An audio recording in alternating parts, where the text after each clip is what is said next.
Hello and welcome back to another episode of the Ealing Road podcast. Frustrating afternoon in Nottingham over the weekend, but the boys are here to ease some tension or increase it, depending on how Callum is feeling this evening. Remember, people, if you haven't listened to the podcast before, share it around with your mates, subscribe to our YouTube and Spotify channels, and also give us a follow on our socials. That's at the Ealing Road on Twitter and at Ealing Road Pod on Instagram. Joining me this evening is Ealing Road regular Callum. Callum, how are you, mate? How are we doing? Oh, I'm very well. How is everyone? All good, mate. All good. I'm back for a second appearance on the podcast because you liked him so much the first time. Craig, all good, Sam? Yeah, my pleasure to be back again. Thanks for having me. Perfect. Let's just get straight into it. Forest, lots to talk about, gents. Haven't really done too much prep because I feel like the game kind of dictates how this episode is going to go. Craig, I'll come to you first because I know Callum definitely has a few strong thoughts on the game. Initial takeaways, Craig. Oh, mate, I think that prior to the game, everyone kind of went with a bit of a sour taste in their mouth saying we're going to lose this game. So, all in all, I'm just happy we came away with a point. Happy we didn't lose. Fair enough, mate. Fair enough. I think before the game, we'd all have taken a point. I had someone messaged me after I put my post-match tweet out and said before we would have all taken a point, but in the circumstances, Callum, what do you reckon?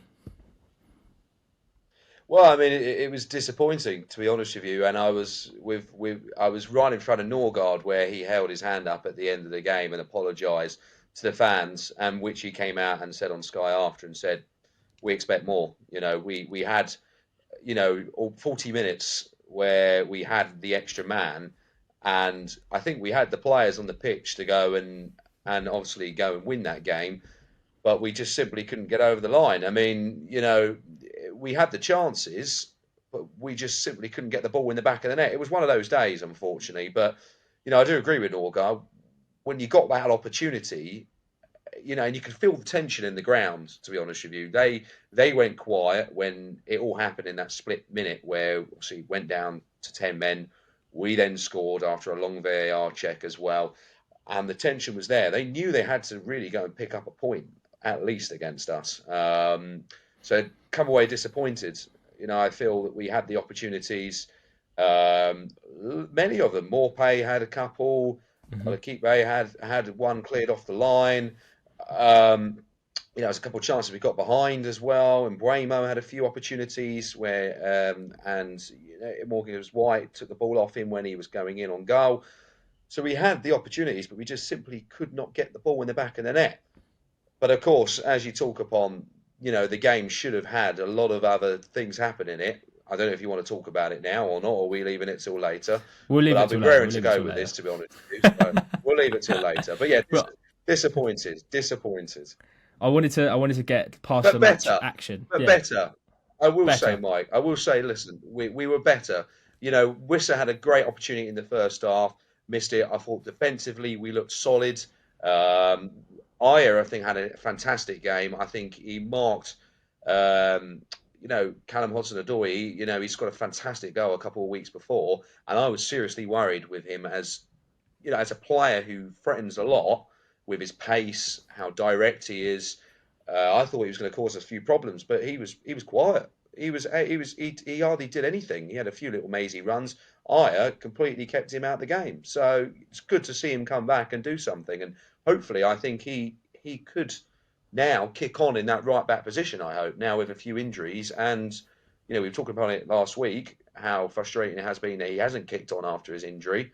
I think now is his time to go and prove a point. So give him a few games to go and prove that. Why not? Yeah, I think positives definitely to take. Obviously, it is disappointing as you touch upon with with the fact that they were playing with 10 men for that long. We'll talk about the positives because the first half was so dull. Apart from like one chance that we had towards the end, which was a really well worked free kick, which we've become accustomed to with supporting Brentford over the years. Craig, just before the red card, the momentum was building. We'd had a few chances. We were getting in some good positions. So there's definitely some positives to take out of that second half performance, especially despite us not taking all 3 points. 100%. 100%. On another day, I mean, as a Brentford fan, this season feels like we're saying that all the time. On another day, we'd have been 2 or 3 goals up by the time that free kick, that header from Norgard, is hit the back of the net. The chances that we're having, eventually they're going to tell. We're going to start scoring more goals. Touch wood. Hopefully we're going to start scoring some more goals. the pressure that we apply to teams, or let's forget about the Everton game. The pressure that we've applied to teams, scoring twice against Spurs, scoring 3 at Fulham. We did hold Newcastle to 1 as well, who are a good team and will be up there again this season. The pressure that we're giving to teams will tell, and we will start scoring a lot of goals this season. Yeah, 100%. 100%. I'm very confident. It's like Norgard said in his post-match, even on Sky, he said in his post-match, there's only been one bad performance all season, that's Everton, we deserve to lose. And like you say, we played Tottenham, result could have gone either way. Newcastle very much deserved more than what we got over there. So I think, with the way that we keep playing, it is going to come good eventually. And like you said, Newcastle, mate, they're 1-0 up to PSG at the moment. So, and I thought we easily deserved to point out that game. Enough with the sort of match action, because this podcast is mainly going to be including the contentious decisions, shall we say. We'll talk about the red card first, because that's the least contentious, although a lot of Forest fans and a certain ugly bastard Steve Cooper somehow suggesting that wasn't a red card, even though his second foul, Callum, I thought probably could have warranted a red card in and of itself, as opposed to 2 bookable offences. Completely agree, and I'm surprised it wasn't picked up on. To be honest with you, we saw on the Saturday in that very highly obviously controversial game between Spurs and Liverpool, where a similar kind of foul with the studs up in the fashion they were warranted a red card. Whether the referee just decided, you know what, he's now going to go off regardless, and he's going to get a second yellow for it. We'll just give him that. I mean, really, in my opinion, it should have been a straight red. He's put his studs in the back of the individual's foot. I mean, that should be looked at VAR really, and should have been sent off. Enough of what nonsense Steve Cooper talks about. I mean, he's a pillock, in my opinion. It's all this nonsense right from beginning to end. I don't know what his bloody issue is. Like, what is it? He's always had an agenda against Brentford ever since we've done Swansea in the playoffs. He's done nothing against us. He's done absolutely nothing against us, realistically. We were undefeated against him last season. They got lucky against us on Sunday. What's he got to moan about, really, to be honest with you? Like, just talk some sense for once in your life, mate. Honestly, no, it's the truth. Like, but yeah, no, straight red card, in my opinion. Yeah, definitely. We've seen less happen for more. As in, with that studs down the Achilles on Whistle. We've seen players get sent off for less than that. Mm-hmm. I mean, you could even throw it back to when we played Swansea in this player final, and Rico got sent off for that challenge, and he came out after the game and said it was a straight red card. It was reckless, and he was flying in. It's just like, never. Come off it, mate. Come off it. Anyway, I think that was the least contentious. If you're a Brentford fan, you're not a weirdo Forest fan, and there are many of those. Callum, Mark Flecken. Before we get onto the penalty incidents, because that's a big talking point. Mark Flecken, as there has been with pretty much every performance he's given this season, loads of talk on Twitter about his role in the second in Forest's equaliser. I'll throw to you first, Callum, and Craig, I'll get your thoughts afterwards. Are we thinking he can do better? Because I was watching it, I've seen the replays. It's a weird one. The punditry picked up on it. He kind of goes up to. It looks like he might think that it's going over the bar. He kind of goes up to save it and then pulls his hand down. Doesn't really get off the ground too well. What do you reckon, Callum? Yeah, no, I think, to be honest with you, he's maybe misjudged the pace. I mean, the delivery's come in with a lot of pace on the left-hand side. And when you look at the individual who scored the goal, he's out at quite a distance. And whether he was anticipating, maybe the sheer pace on how the header created all that pace, I'm not sure. But I mean, I would say there was some slight misjudgment there. A few individuals talking about how high he jumped off the ground. It was a bit of a half-assed effort. I'm not sure if I necessarily agree with that, to be honest with you. I mean, it's a hard one. It's a hard one. Listen, I thought he did very well up to that point. He pulled some good saves off. It was just that one possible area you could look at, but I don't think it was necessarily as big of an error as many people were talking about, to be honest with you. Craig, I'll throw it to you, mate. You're a resident goalkeeper on the podcast. What do you reckon? Well, I was actually going to go the other way this time. I've outshot last week, and I felt like he actually could have done better with it this week. as Callum so rightly pointed out there, maybe he did misjudge it, and Mike, like you said, it looks as if he's pulled away from the ball. Now, I get if it's going over your head, but sometimes you've got to be better safe than sorry. If you're thinking it's going over, make sure it's going over. Don't pull away from the ball. Because if you're a goalkeeper and you make a mistake, there's only one thing that's behind you, and that's the back of the net, unfortunately. And Callum, you made a little point there about how I'm going to say he didn't jump. He hopped. He did a little hop off the floor, pulled his arm away. And unfortunately, I vouched for him last week. But unfortunately, I think this one's on him. I think he knows he made the wrong decision.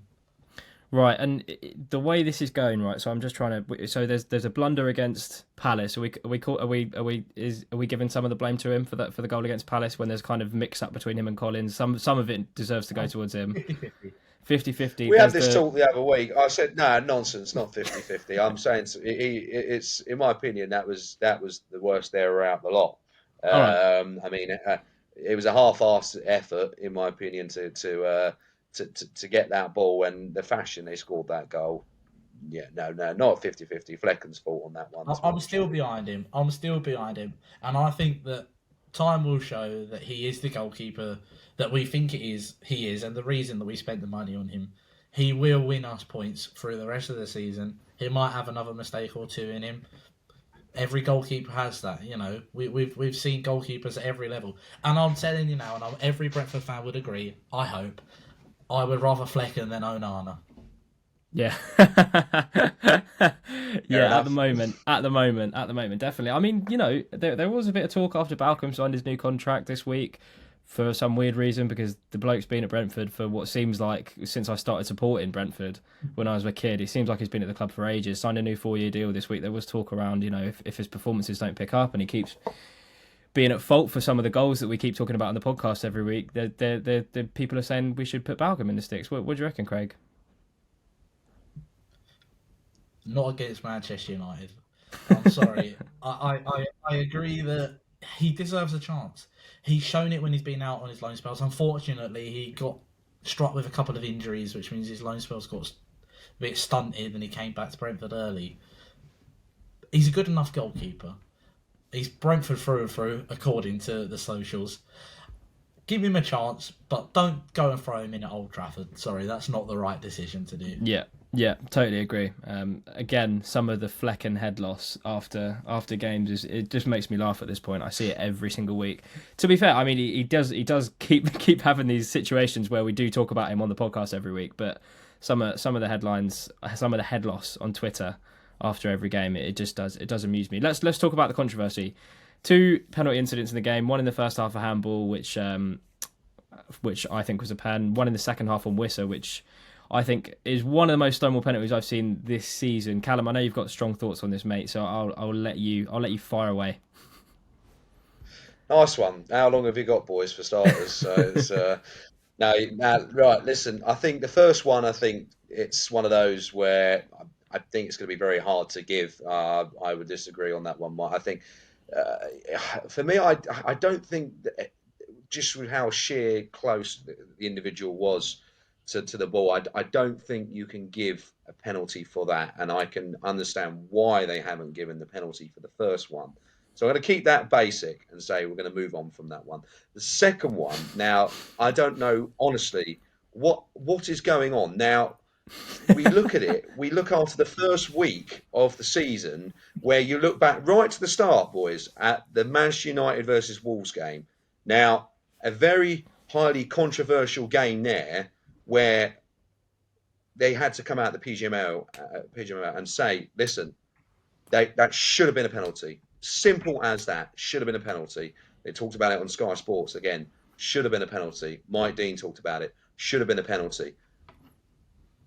Why have they now? And, you know, why after all that, when you've got a similar decision to that with Wissa, why on earth? What are they looking at? I don't understand. What are they looking at? He's been clearly taken out. Now, I've had individuals, Forest fans, pop up to me in the week, and they can tell, obviously, I'm pretty wound up about it, because, as you would be. Really? Why on... Well, you don't say. Look at my socials, you'll be able to see for yourself. Now, the big question is, why hasn't Michael Oliver gone over and said, listen, again, have a look at this, referee. You know, the ball. He's got the ball. He's going to possibly running on goal, but he's taking him out. He's taking him out. And Forest fans have said to me, why on earth hasn't Wissa stayed down? And I think, to be honest with you, he can see there's an opportunity here just to walk that ball in the back of the net. Now, I would take that opportunity, hands down, say, listen, the goalkeeper's committed himself. He's on the floor. Try and score the goal. Walk it in the back of the net. Now, what I want to know is, release the footage as to why the hell that hasn't been given as a bloody penalty, in my opinion.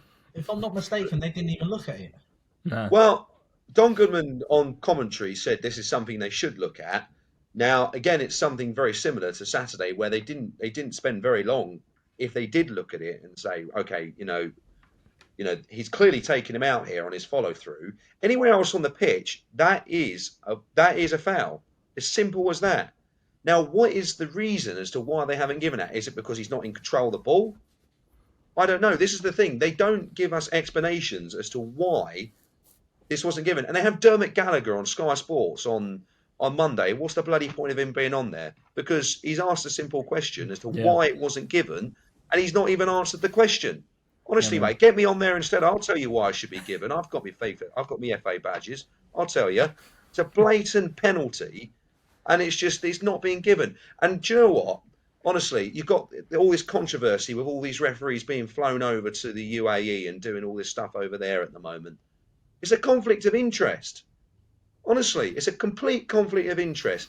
Easy decisions being missed. Again, and the technology is not up to scratch. Now, either sack it off, either do it properly or sack it off. It's as simple as that. What is the point? I don't see the point.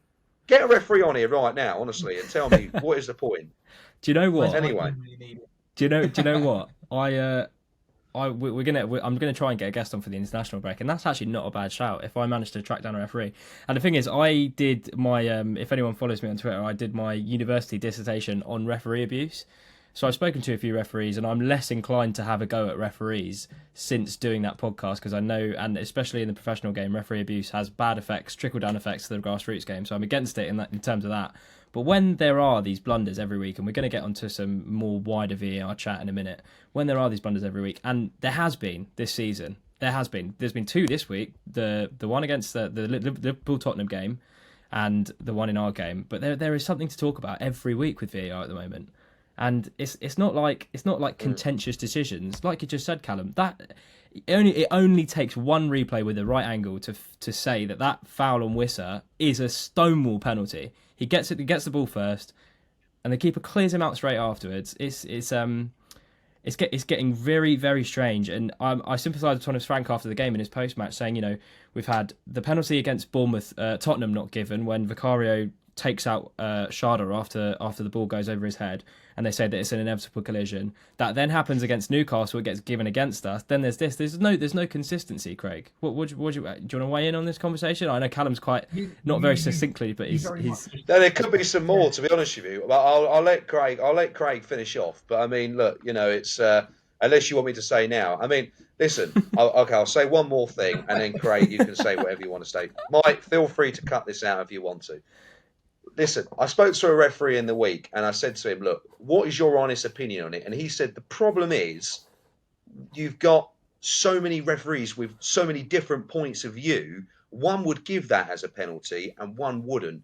Now, we know it's a stonewall penalty, but that is the issue. One would give the penalty and one wouldn't. It's down to the individual at the end of the day who's in charge of VAR. That's the problem. But it's a stonewall pen. So anyway, Craig, take the floor. Thank you very much. I'm done, boys. Mike, you so rightly brought it up. As soon as I saw that and it wasn't given, my mind went straight to the Sharda incident against Spurs. He gets absolutely wiped out by Vicario, and they call it an inevitable collision. It's bullshit. It's absolute bullshit. Wissa he doesn't get tripped. He doesn't get nudged. He doesn't get pushed. He gets a boot up the arse is what he gets. It wasn't even subtle either. He completely wins the ball, and Matt Turner just wallops him for it. And all of a sudden, I think it is because he doesn't stay down. Now, to me, in football, it's why you see players go down so easily, is there is no reward for honesty in football. Johan Wissa wins the ball, he gets a boot up the arse for his troubles, gets taken out by a Matt Turner, and he sees, as Callum pointed out, that he could just walk the ball into the net, so he tries to get up and win the ball. There is no reward for honesty. If Wissa stays down and makes a meal of it, in the same way that prick Anthony Gordon did when he played them, we'd have got a penalty for that. But you look at that, Craig, and you say, butting in again, the referee wasn't the one who gave that decision at Newcastle. It was the assistant. Yeah. So, again, I said at Newcastle that day, and I was saying to you, Mike, as well, if linesmen are just going to butt in and give stuff like that, then what the hell was that linesman doing on Sunday? You know, he's in line with that. He's in line with the ball. Why on earth is he not giving that as a penalty? He's in line with it. Completely, there was no one in front of him. I mean, honestly, there's just no. It's just frustrating. And again, you think of it at the end of the season, that could cost us. It's too early to say that at the moment, but those kind of decisions could cost us by the end of the season. And we need honesty from the individuals high up to say, get the referees on the television like they used to. I get we shouldn't have a dig at the referees because I know it's a hard job.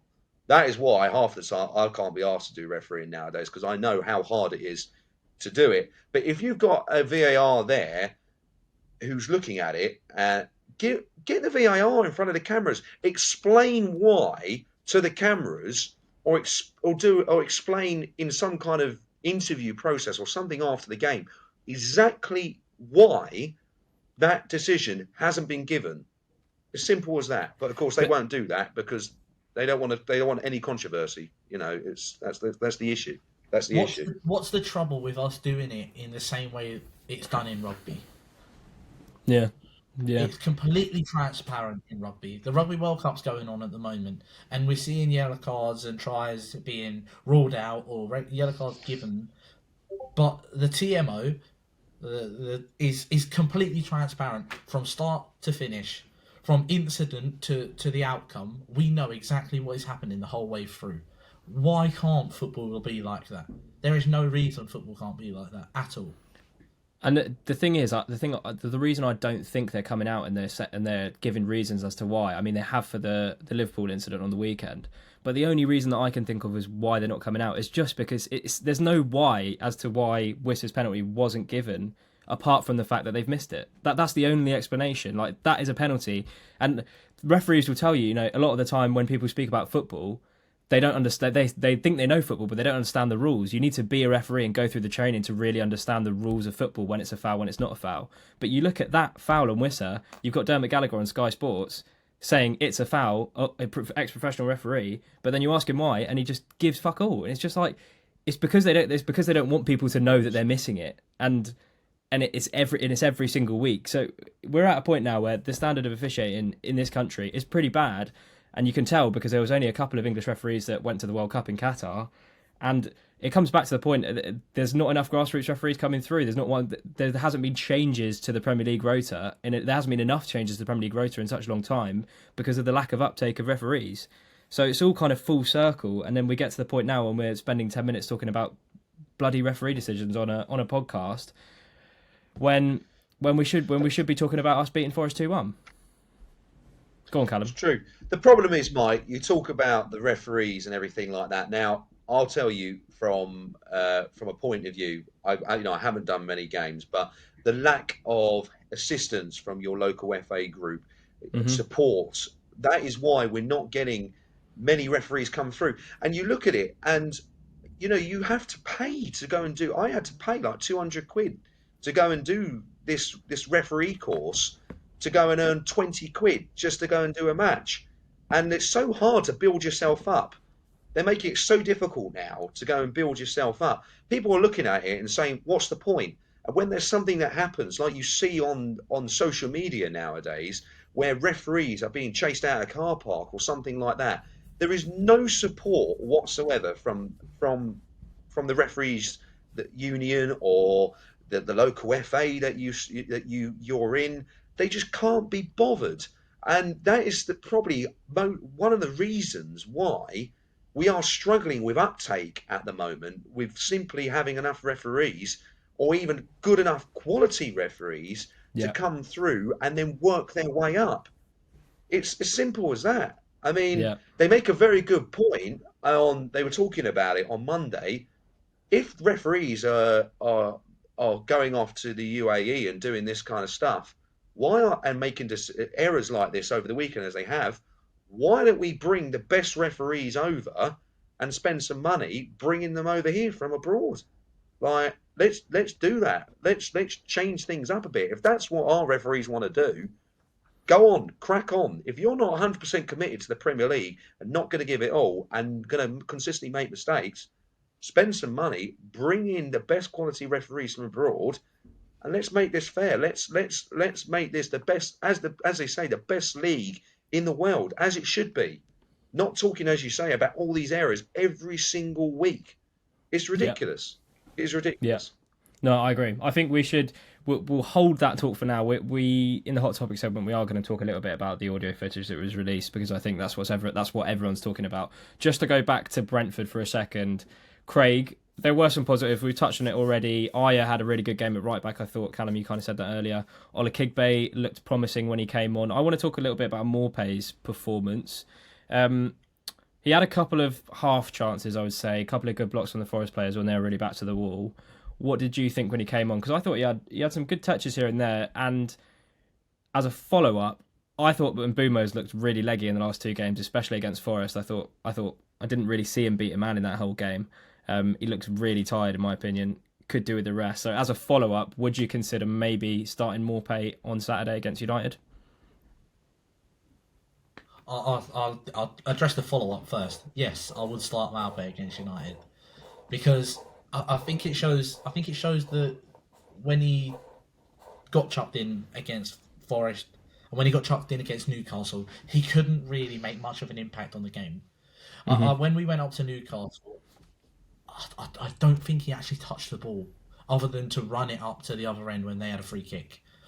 So he needs to be given the time in the match to actually make an impact to the game.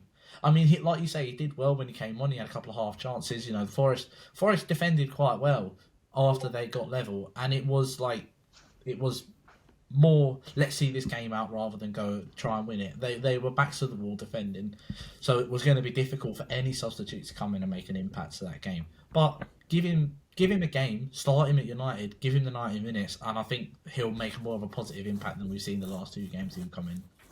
Yeah. Callum, thoughts on his performance? Would you start him on Saturday? Yes, no, I don't see a reason why not. The only issue I have is he 100% match fit at the moment? Now, Frank touched upon it, I think last week actually, where he thinks he possibly maybe needs another week or two to get up to kind of match fitness. I mean, I personally would like to see him start. I mean, I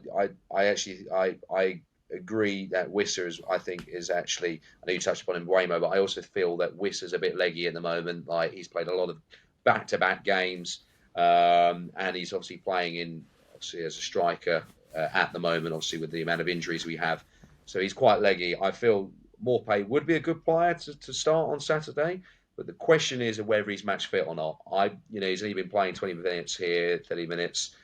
Is he match fit? So, I mean, yeah, but why not? Give him a go. If 60 minutes, change it around, bring Wisser on. I feel Morpay is a great player on Saturday, just to wind them up, because I tell you, Man United are in disarray at the moment. So, even bigger reason to get him in that starting lineup. With that donut in goal that they've got, he's bound to score 6 or 7. Would be nice. We'll get on to United. Let's go on to. Do we know how long? Do we know how long Morpay played in that closed behind closed doors game against that Italian side? I saw that he was playing, but I didn't see the minutes. They didn't really release too much apart from Tony's goal, which was wicked, by the way. If anyone's seen that, kind of flicks it over the goalkeeper with his back heel, which was very good. Who took the assist, by the way? Can I just talk about the assist? It was Onyeka, wasn't it? Yeah. No, A certain I'm not. individual on the GPG is a bit quieter after I did say, listen, Well, Onyeka after his brilliance, and assist what in do a you know? B team behind closed doors friendly, he's gonna be a bit quiet. Listen. He's gonna kick on. He's gonna kick on now. I'll tell you, he's gonna kick on. He's gonna have a good game on Saturday. Mark my words. Onyeka at right wing back. Who says no? No, Onyeka, I'll tell you. Look, as a winger. No, I'm only joking. No. Listen, good assist by the main man. Good goal from Tony. It's good to have him back. What I don't like is this whole secrecy act. If we're going to talk about that B team game, why does it have to be in? Are we going to be playing in little grounds here and there, playing mystery fixtures now?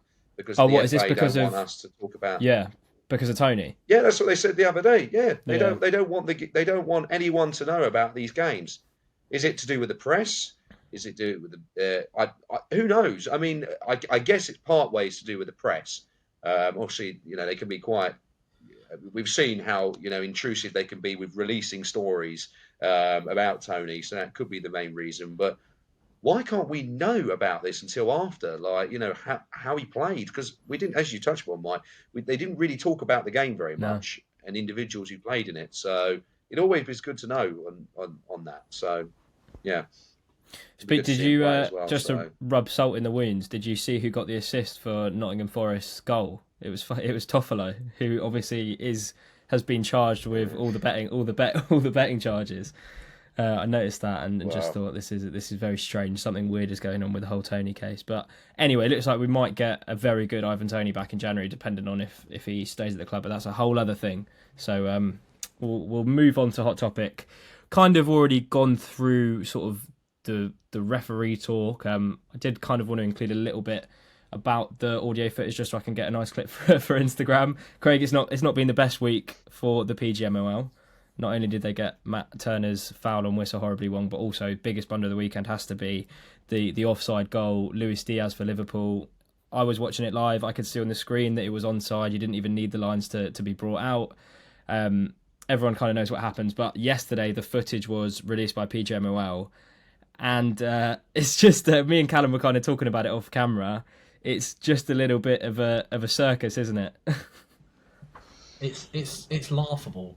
It's absolutely laughable. But what I will say is I will give credit to the one VAR, one person in the VAR who's very clearly trying to make the right decision because he's saying delay the game, wait for it. He's very clearly trying to make the right decision, but it's completely rushed. It's incredibly wrong. And Liverpool are so unfortunate to have this whole incident go against them. So unfortunate.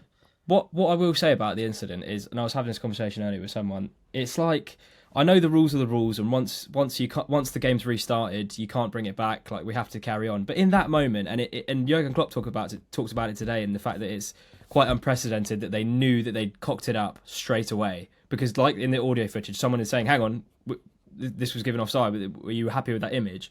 Why can't common sense just prevail in that 1 second and just say, "Look, we've restarted the game, but we know the decision is right. Kick the ball, stop the game, and go to the referee review area and give the goal." But they come out and say we can't stop the game, we can't do anything, and it's just like you've hamstrung yourself by maybe the rule, it stands in other situations, but in that split second when they know that they fucked up, why can't someone just say stop the game, go to the referee area, review the goal, and give the goal? Otherwise, we're going to get so much backlash. And if they'd have done that, Callum, I reckon we'd be all right. You know what I mean? They would have saved themselves, to be honest with you, Mike. Now, I looked at it and I was chatting about this again with someone this week. When they started, obviously noticing they'd completely screwed up, the ball was out for a throw-in. Yeah. What a perfect opportunity. So they'd started the game, restarted the game, and then they started asking questions. And then when you could hear, obviously, the language that they blurred out in particular, I would have loved to have heard that, to be honest with you. But, I mean, hey-ho. But the ball is out for a throw-in. Now, nothing has impacted the game. In fact, Liverpool actually had the throw-in at the time. Now, nothing has happened. So yeah. I agree.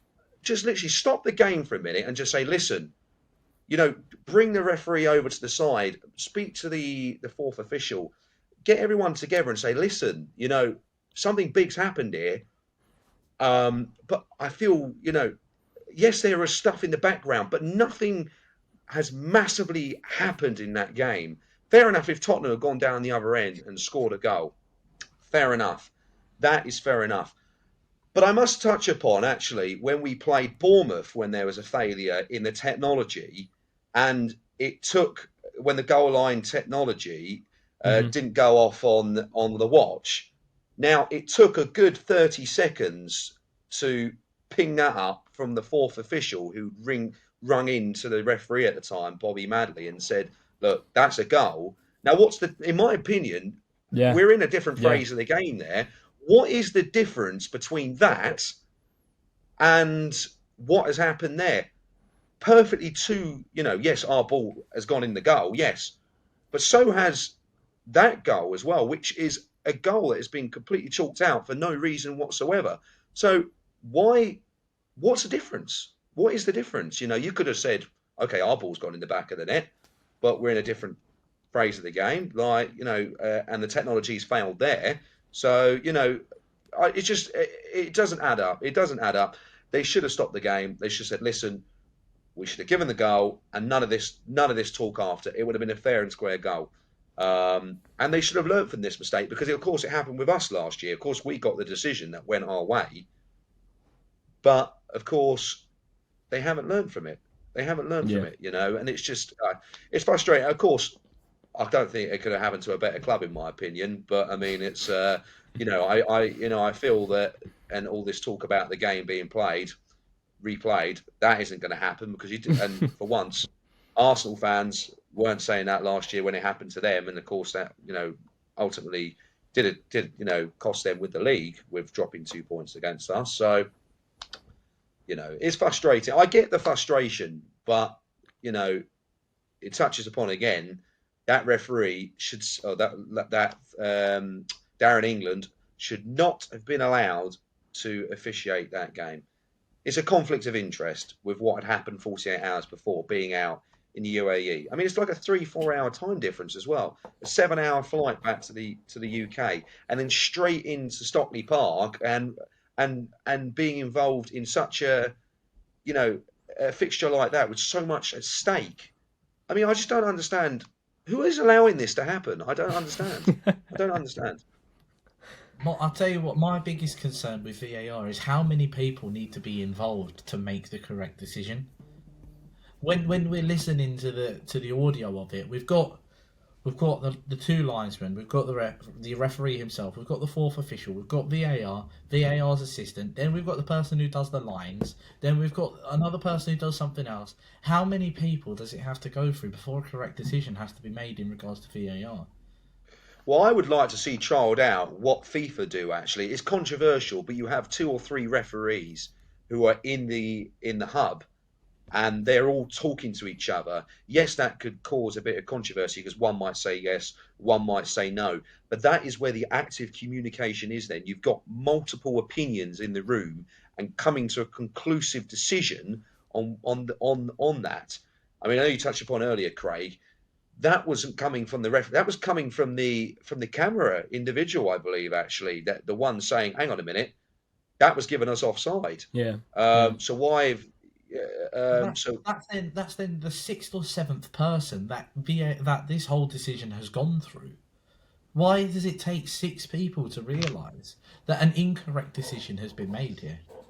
Yeah, it's baffling. For starters, nowhere near offside anyway. How the linesman's put his flag up is beyond me as well. It's nowhere near offside. He's 2 feet onside easily. All right, yeah, maybe he's a bit unsure, put the flag up. But the communication between the on-field officials and those in that VAR room is incredibly poor. There are far too many voices being heard at one time for anyone to be able to make a correct decision. It needs to be slimmed down. And like you said, Callum, either do it right or don't do it at all. Do it right or don't do it at all. Because big decisions like that are going to affect... It's going to affect 20 teams in the Premier League. It's going to affect every single team at some point in the season. And there are so many points, as we've said so far this season, that there's been an apology every week. Yeah, there has. There's been a PGMOL apology every week this season, from the way the Wolves defender getting clattered by Onana. That was a clear penalty. Wissa getting booted up the arse, clear penalty. That Anthony Gordon one getting given. How is there's decisions being made incorrectly, whether it starts with the people on the pitch or it finishes with the people in the VAR room.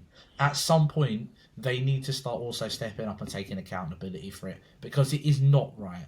As in, I mean individuals, not a group, not the PGMOL. Referees need to start accepting that they've made the wrong decisions themselves. Yeah, Because I agree. It's a joke. It's a joke. Yeah, I reckon. Let's table the VAR chat now, because I've been speaking about it all bloody weekend with people, as you do when something like this happens. We'll go on to United. We'll preview that. It's kind of a hot topic in and of itself because of everything going on at United at the moment. It makes me laugh a lot. All the stats that have come out since their loss last night. They could lose 3 home games on the trot, which I don't think has ever happened in United history. Back-to-back Champions League losses never happened in United history. There's the worst start in like 30 odd years. First of all, Callum, do you see Eric Ten Hag in a job come Christmas at United? I mean, I was talking about this with a mate today. You kind of feel like if they lose against us on Saturday, I think there are big question marks around whether he's the man to kind of stop this rot.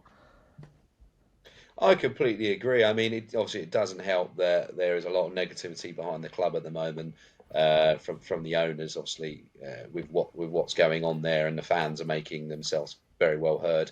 But when you look at it, will he? I mean, will he just walk with how bad things are going at the moment, or will he be resigned, or will he be sacked?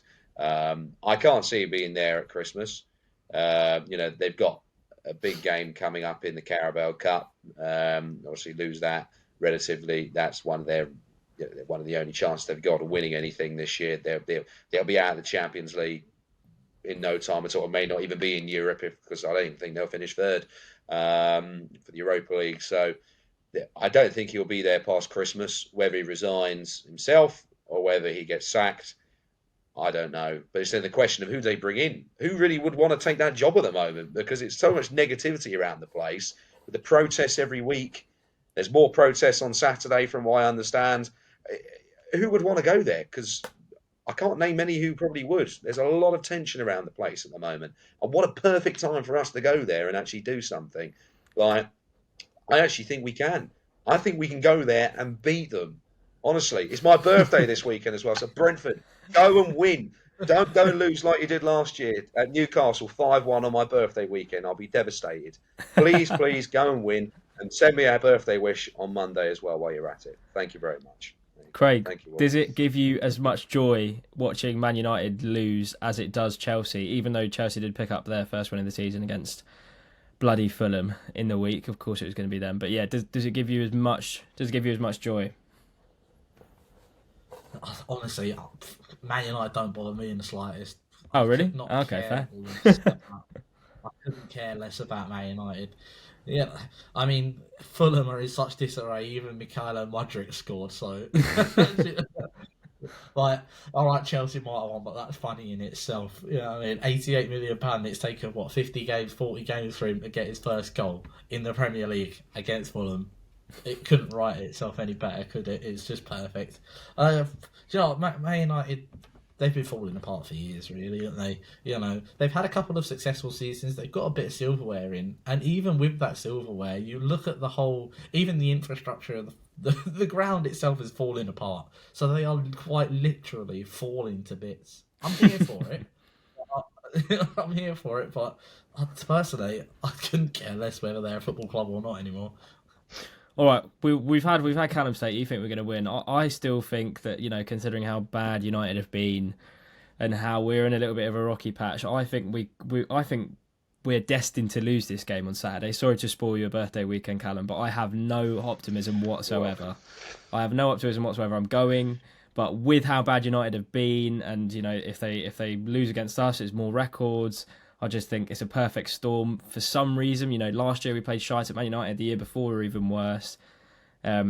Craig, I just think, and I say it seems like I say it every week with some of these fixtures we said. I said it before Everton. It's so Brentford to lose this game. It would be so Brentford to lose the game going into the Everton game with how badly they've done, and we lost the game. And I feel like with how badly Man United have done, it would be so Brentford for us to go up there and get battered 4-0 or something.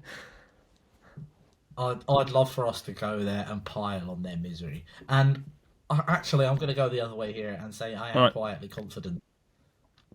Fair enough. Confident that we could go there and we could nick something. They're just such a shambles at the moment that I don't think the players that are on the pitch trust themselves either. And I've alluded to him already before. I don't think they trust Onana. He couldn't catch a cold, so I wouldn't trust him at all. But it would also be very Brentford for us to go there and lose, yeah. But one of the funniest things that I've seen on social media, I don't know if you guys have seen it, is the videos going around from the Galatasaray fans that were in home end Old Trafford in the home end, and someone's recording it, and in the background you could just hear, God, Brentford are going to come here and fucking beat us on Saturday, aren't they, as well? Fingers crossed, chaps. Anything else to say on Man United? But I think that'd be a good place to end it, because I can see that we've gone on for a while now with all the VAR chat in the middle, but it's good content nonetheless, and I think a lot of people will be tuning in for the referee chat, especially after the Forest game. Is there anything more, Callum, on United that you want to touch on? Message to the Beast fans making the trip. Well, get behind the team, everyone. This is, Old Trafford, it is the theatre of dreams. We are going to create some dreams this weekend. We are going to win at the theatre of dreams. 3-2, like last night. Late goal from Neil Maupay. Celebrations in that end. Limbs everywhere. It's lit up already. Thomas Frank in the stands. Job done. There you go. It's got a long way to go to get in the stands. I think that would be a perfect. We'll see you all on Saturday, everyone. We'll see you all on Saturday. Yeah, perfect birthday weekend for Callum. Hopefully on Saturday. The Ealing Road podcast will be back next week to discuss that. Beautiful proof points at the Theatre of Dreams, as Callum just alluded to before heading into the international break. I mentioned it earlier in the episode. We are going to try and get a guest on during that international break. So let us know who you'd like to have on. It could be Brentford related, football related, or a referee if that's something we want to talk about. And I think that would be quite interesting to be fair. So I might put a tweet out and see what the consensus is around that. But if there's any other guests you guys want us to have on the podcast, talk about Brentford, talk about the Premier League, talk about anything, then let us know. You know where to follow us on Twitter. It's at Ealing Road and at the Ealing Road on Twitter, and at Ealing Road Pod on Instagram. And remember, people, if you haven't listened to the podcast before, please share it around with your mates. Subscribe to our YouTube and Spotify channels too, and also leave a rating. We will see you at United on Saturday. Cheers, guys.